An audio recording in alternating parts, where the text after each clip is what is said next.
What's going on, everybody? It's OT for Tech, and this is the Moto 360. This is a watch that we've been waiting for. We've been expecting it, we've been wanting it, and we've been waiting for it. Well, now we can finally get our hands on it, and this is my unboxing and first impressions. Well, theoretically unboxing. It's not really a box. As you can see, it does come in a round-shaped container. I guess it's to resemble more of a watch face, considering it is the Moto 360. It's attached with 3 pieces of tape. Go ahead and remove them, and you can see it does have a little hanger there for when it does go into the stores, it can hang on a rack. Go ahead and remove the top, and you can see you're greeted with the Moto 360.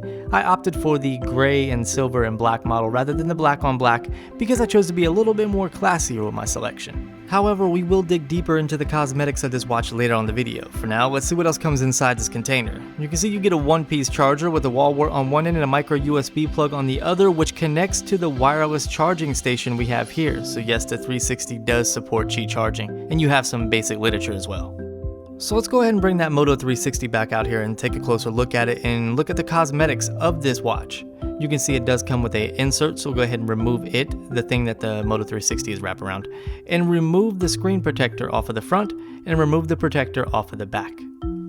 Looking at the watch from the side here, you can see you have a button on the right hand side, and that has a couple different purposes. We'll get into those later on in the video. For now, we're going to focus strictly on the cosmetics, and you can see the glass is a bit raised. However, it is beveled, so you shouldn't have to worry about it too much being uncomfortable. One thing I don't like is the gold casing that surrounds the button. It does not match the actual watch face or casing at all.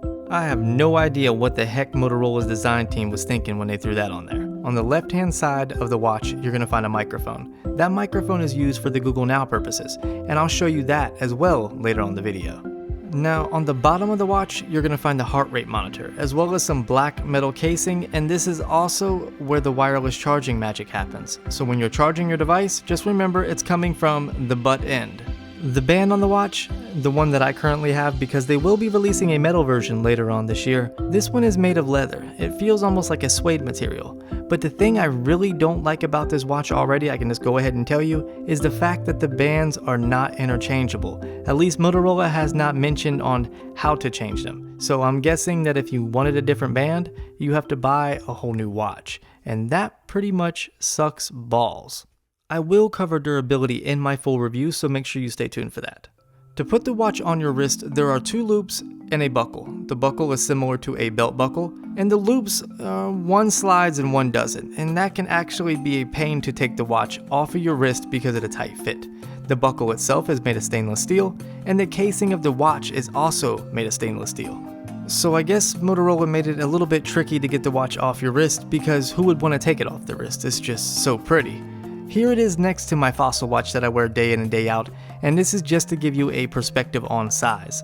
And here it is next to the Gear Live, and I can honestly tell you, after handling the Moto 360 in person, it's nowhere near as big as I thought it was from the videos from Motorola. For everybody that likes to watch electronics boot up for the first time and you just like to see that animation or that boot up animation, then here you go. We're going to go ahead and do that with the Motorola 360. And you can see there is a Motorola M with some gears turning, resembling the gears in a watch. And then of course you have the Android Wear boot up logo as well.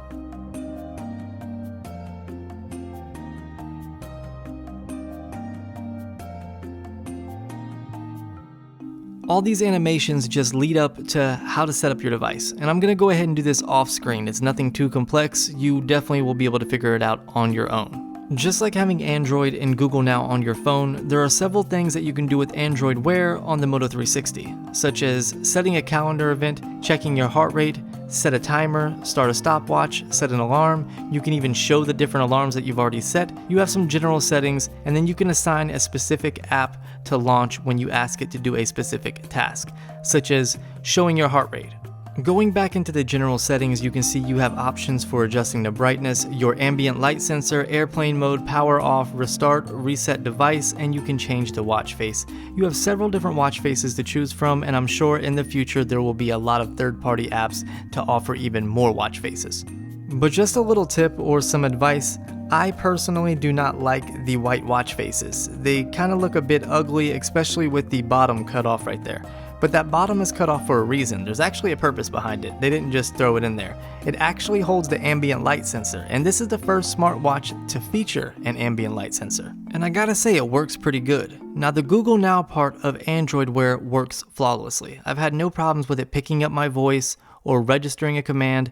The only issue I've had is lag. The Moto 360 has the Texas Instruments OMAP3 chipset. It has 4 gigabytes of onboard storage and 512 megabytes of RAM, so it's not really the most state-of-the-art internals, and it might do this to conserve battery because it only has a 320 milliamp hour battery. The Moto 360 feels good on my wrist. Despite having small wrist and the fact that the Moto 360 is a bit chunky, it's pleasantly comfortable sitting on my wrist, and I can get through a full day without it bothering me whatsoever. Weighing 49 grams, this is probably why it's so comfortable on my wrist. It's relatively lightweight considering the metal body. Now, the screen on the Moto 360 is definitely not the best. It's not the worst, but it's not the best. It is pixelated, so you're going to see the pixels in it. It has an IPS LCD display coming in at 320 by 290, but it does have good viewing angles, and so far in my testing, it has gotten pretty bright. Moving on to the wireless charging base station, or the cradle, whatever you want to call it, you can see it's done in a matte black finish, and it has a rubbery feel to it. It has excellent grip, and it has a little bit of heft that lets you know you're holding a sturdy piece of equipment. On the bottom, you're going to find some Motorola logoing as well as some wireless charging logoing. It's also important to note that this is a Qi wireless charger, just to give you a heads up.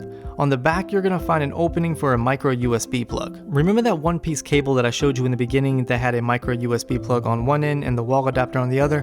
Well, that gets plugged into this, and that's going to be its power supply. So just make sure that's plugged in, and then simply take your Moto 360 and dock it or put it in the cradle, and you can see it instantly starts charging. Now, when the lights are out, due to that ambient light sensor, the display will actually stay on, always showing the time. On the bottom of the wireless charging station, you're going to find a light. When it's white, that means it's charging. When it's green, that means it's charged. The wireless charging station and the Qi charging capability built into the Moto 360 is probably one of my favorite parts about the 360 so far. I did not touch on battery life because I'm still doing some testing, so make sure you stay tuned for my full review if you don't want to miss that. However, I can go ahead and tell you that it does not need to be charged twice a day, that those rumors are false. I've gotten through a full day of use without any issues. And just to finish this thing up, it does have an IP67 rating, meaning that it's dust-proof and water-resistant. It retails for $250, with the metal band version coming later on in the year for $299. Well guys, I hope you liked this video. If you did, don't forget to hit that thumbs up button. It really helps out the channel. And don't forget to subscribe so you don't miss any of my new content. And while you're at it, why don't you check out some of my older videos? You might like what you see. Follow me on all my social media networks to have a more one-on-one based chat with me. And don't forget to leave a comment below and let me know what you thought. Of course, as always guys, thank you for watching and all your support, and I'll see you in the next one.